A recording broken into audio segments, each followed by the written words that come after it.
Hello guys, how you guys doing? So I just want to share with you guys itong napanood ko. Actually, matagal ko na itong napanood. This is si Larry Wheels. So I make sure na tama yung pangalan niya. I think that's his name. Yep. Okay. So dito sa video na to is he was talking about yung sa porn addiction niya. Now, hindi ko alam kung nasabi ko na to sa inyo, pero ako rin, na-addict din ako sa porn. I'm not proud of it. It's something bad. But that is the truth. So, dito sa channel ko, ipopromote ko lang o i-share ko sa inyo that you should not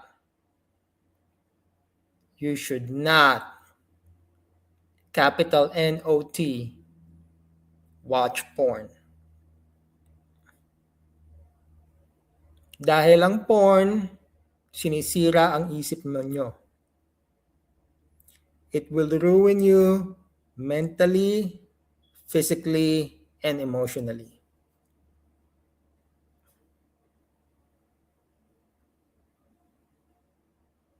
Kasi nga, yung iniisip ninyo pag nanonood kayo ng porn, lalo na yung mga babae na nakikita nyo sa video, nakitang-kita nyo sila, sobrang sexy, sobrang nasasarapan, sobrang yung mga moan, yung mga voices nila, rinig na rinig nyo na they are enjoying it.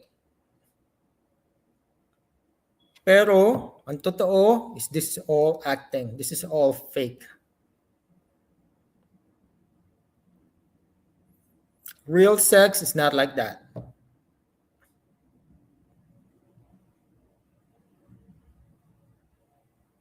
Hindi ganyan ng sex. Real sex is you get intimate with each other. You hug each other, you kiss each other. Kitang-kita nyo sa porn, they're just having sex. Pasok doon, labas dyan. Pero ang totoong sex, hindi nga ganon. It's more than that.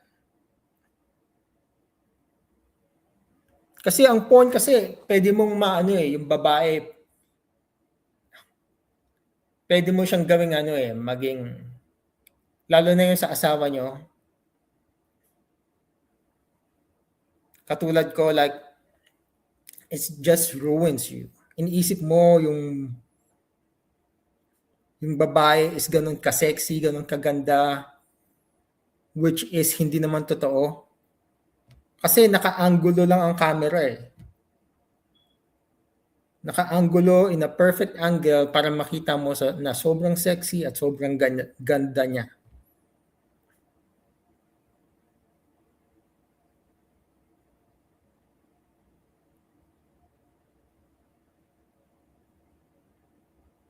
So it's really hurting you. Kasi yung asawa mo hindi naman ganun kaganda eh. Tsaka wala naman ganun kagandang babae sa balat ng lupa.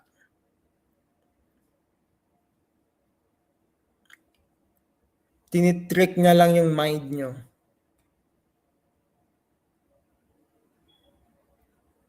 Lalo na pag nagma-masturbate ka sa mga ganyan, you can lose it. You can damage yourself.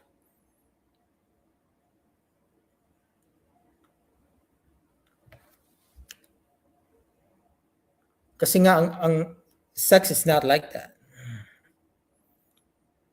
And I think also this is one of the biggest addiction na naranasan ko is porn addiction. Ako dati nagyoyosi ako, but that was easy to stop. Umiinom ako, and that was very easy to stop. Last time I had a beer and I had a liquor and wine was nung naandun pa ako nakatira sa apartment. And this is a long, long time ago.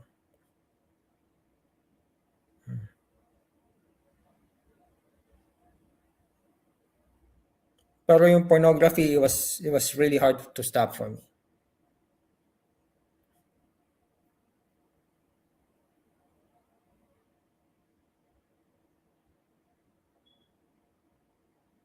Kaya, if I were you, wag niyong gagawin yung kabobohan ko.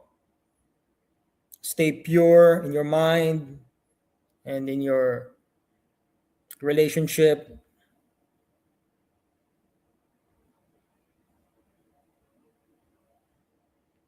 Makipag-sex lang kayo sa asawa ninyo. Kung gusto nyo, pwede nyo i-google to yung kay Larry Wheels because he spent a lot of money to his addiction. Isa pa nga sa mga sinabi niya is when you get addicted also to something like this is for you to be aroused, you have to watch something more harder than before.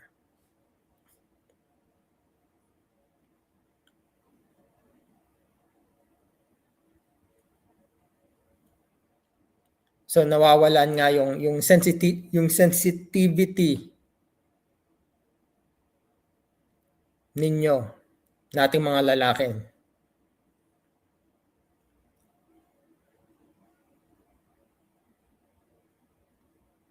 So wala ako kasi masyadong nakikita sa YouTube na nagsasabi ng ganito eh. Pero sinasabi ko rin sa inyo kasi this is what I experience. And this is bad. This is not healthy. This is not something I'm proud of.